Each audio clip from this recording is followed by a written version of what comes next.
Hello दोस्तों, कैसे हैं आप लोग। आज देखिए हम एक नया टेक्निक बताएंगे एक्वाकल्चर की। That is RAS। हाँ, रीसर्कुलेटेड।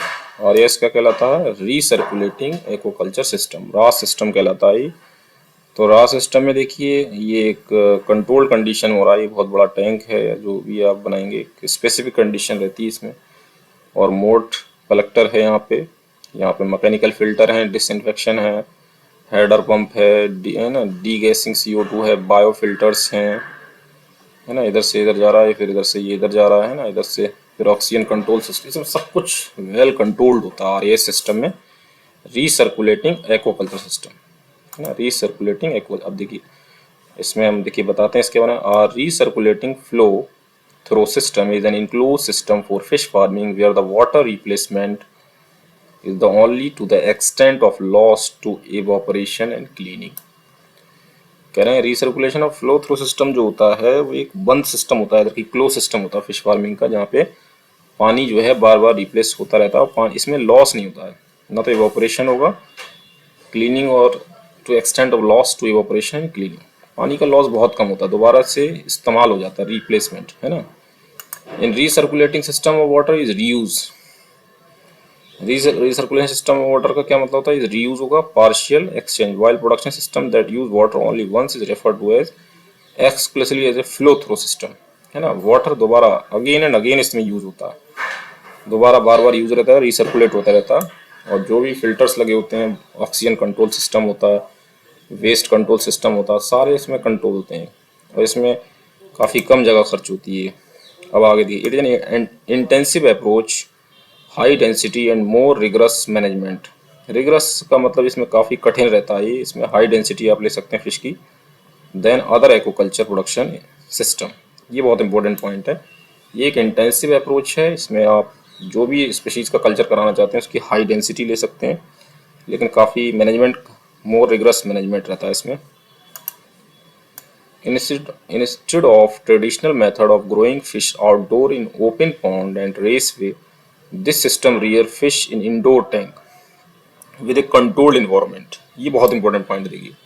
जैसे आप ट्रेडिशनल मेथड में देखते हैं आउटडोर में बड़ा ऐसे पॉन्ड में कल्चर कर रहे हैं, रेस पे कल्चर कर रहे हैं, लेकिन इसमें क्या होता है, एक आप रियर फिश एक इंडोर टैंक ले सकते हैं, बहुत बड़ा टैंक बना के उसमें कल्चर कर सकते हैं उसमें पूरा, लेकिन इसमें पूरा सिस्टमेटिकली रहता है, इतना आसान नहीं है।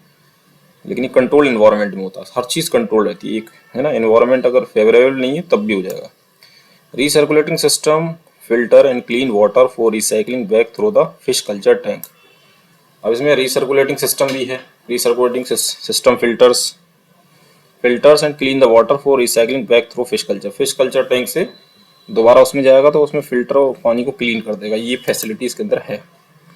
The technology is based on the use of mechanical and biological filters and the method can in principle B use for any species grow in the aquaculture. ये भी खास पॉइंट देखिए इसमें, इस टेक्नोलॉजी में क्या है, इसमें मैकेनिकल और बायोलॉजिकल फिल्टर्स होते हैं, वेस्ट को साफ करते हैं, जो भी गंदगी है ना। और बहुत सारे एजिटेटर्स भी हैं। तो ये इसी प्रिंसिपल है, किसी भी स्पीशीज़ का कल्चर आप कर सकते हैं। इसमें याद रखिएगा RAS में new water is added to the tank only to make up splash out evaporation and that is use to flash out waste material. ठीक है, नया पानी कब ऐड होगा? जब जो भी स्प्लैश हो गया हो या इवापोरेट हो गया हो पानी या वेस्ट मटेरियल के साथ चला गया हो, तब आप पानी ऐड करेंगे, वरना पानी ऐड नहीं होगा, रीसर्कुलेट होता रहता है इसमें। The reconditions water circulate through the system and no more than 10% of total water volume of the system is replaced daily। बस इतना बता रहे हैं, no more than 10% of the total water volume of the system is replaced daily, इतना replace होता है। ठीक है, क्योंकि रिसर्कुलेट होता रहता है इसमें RAS में। In order to compete economically and efficient use of the substantial capital investment in the recirculatory system, the fish farmer need to grow as much fish as possible in the inbuilt capacity। इसमें एक और ख़ास बात है, अगर आप इसे economically और एफिशिएंट बनाना चाहते हैं, कैपिटल का इन्वेस्टमेंट, तो इसमें आप क्या है, फार्मर कितनी भी फिश डाल सकता है, grow as much as fish जितनी करना चाहे इनबिल्ट कैपेसिटी के हिसाब से। ये इसकी एक अच्छी बात है RAS सिस्टम की। Given the fact the traditional method of fish farming in India is able to produce, अब ट्रेडिशनल मेथड में कितना बता रहे हैं फिश फार्मिंग, 2 से 10 मेट्रिक टन ऑफ फिश पर hectare of land at the same time use more than 20 litre of water पर KG of fish. ये बता रहे हैं ट्रेडिशनल मेथड फिश फार्मिंग में इंडिया में क्या होता है, 2 से 10 मेट्रिक टन फिश पैदा होती है पर हेक्टेयर ऑफ लैंड में। सेम टाइम में 20 लीटर पानी पर केजी ऑफ फिश चाहिए। Contrary to this, RA system need 1/8 of the hectare. जितनी जमीन है उसका 1/8 चाहिए और 1/6 वाटर चाहिए। Still would be able to produce 60 metric ton of fish per year. ये देखिए कितना 6 गुना ज़्यादा है, 60 मेट्रिक टन पैदा कर, ये इसकी खास बात है। अब आइए एडवांटेज क्या है इसके आरए सिस्टम की।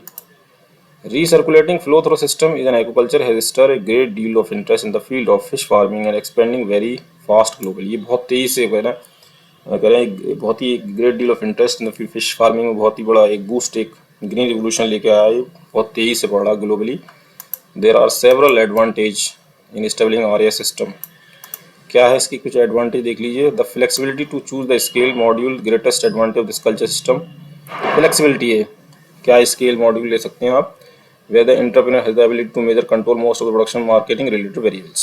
जो बिजनेस एंटरप्रेन्योर किसे कहते हैं, जिसके अंदर स्किल है, जो लगाना चाहता है इसका, है ना, वो सब कुछ इसमें मेजर कर सकता है। कंट्रोल, प्रोडक्शन, मार्केट क्या होगा, कितना मुनाफा है, हाँ, क्या कंट्रोल लेना मुझे, कितना प्रोडक्शन मार्केट करना, वो सब उसको इसमें एक फ़ायदा, ये फ्लेक्सिबिलिटी है इसमें। Wide range of design site as per geo climatical condition, investment capability. इसमें काफ़ी टाइप के डिफरेंट टाइप के डिज़ाइन और साइट्स हैं। It can be used in extreme weather zone, है ना, ये कैसा ही मौसम हो इसमें आप कर सकते हैं, आसानी है। Low investment land and water, pond agriculture में ज़्यादा पानी लगता है, इसमें लैंड और वाटर बहुत कम लगता है। Independence from land wage large water source, ये लैंड वेज नहीं है। Reduction in waste water effluent volume, ability to closely monitor and control environmental condition to maximize production efficiency. इसमें रिडक्शन रहता है, waste water effluent volume, monitor, control environmental condition होती है, जिससे efficiency बढ़ जाए। Increase biosecurity and ease in treating disease outbreak, if any, अगर कुछ होती है डिजीज तो सब कुछ है इसमें बता देगा। हाई आउटपुट रहता है फिश फ्रॉम मिनिमम, कम एरिया में हाई आउटपुट है, 50 से 150 kilogram per metre cube under perfect condition, ये इसका आउटपुट है। कॉन्स्टेंट, क्या बाधाएं आती हैं, high upfront investment in material infrastructure, इसमें शुरू में ज़्यादा कॉस्ट आती है मटेरियल इंफ्रास्ट्रक्चर लगाने में। और intensive technique monitoring of operation, ये भी है, टेक्निकल मॉनिटरिंग में भी रहता है, इसकी बाधाएं हैं। Assured but limited supply of energy for operation, ये जो इसकी एनर्जी सप्लाई होना है उसका एश्योरेंस बहुत ज़रूरी है इसमें। तो ये है आपका, इसमें आप फिगर देख सकते हैं, ये है फिगर में आप देख ही रहे हैं। इसमें क्या है, ये फीड सिस्टम है, यहाँ से खाना जाएगा मछलियों को। ये बड़ा सा फिश टैंक है, मोड कलेक्टर है, यहाँ से ये यहाँ से यहाँ जाएगा। या मैकेनिकल फिल्टर्स, डिफरेंट टाइप के फिल्टर्स हैं जो डिसइंफेक्शन है, जो भी पैथोजेंस उनको रिमूव करेंगे। और उसके बाद यहाँ से देखिए हेडर पंप है, ये डीगैसिंग CO2 यहाँ पहुँच गया। और इसके बाद देखिए यहाँ पे बायो फिल्टर्स हैं, बायो फिल्टर से इधर फिर ये इधर आ गया। और यहाँ से फिर ये देखिए यहाँ चलिए, यहाँ ऑक्सीजन कंट्रोल, ऑल ये सब कुछ कंट्रोल कंडीशन में रहता है इसमें, याद रखिए। तो it is all about RA system, recirculating aquaculture system. मिलते हैं नेक्स्ट वीडियो में। Keep watching, sharing and subscribe my channel.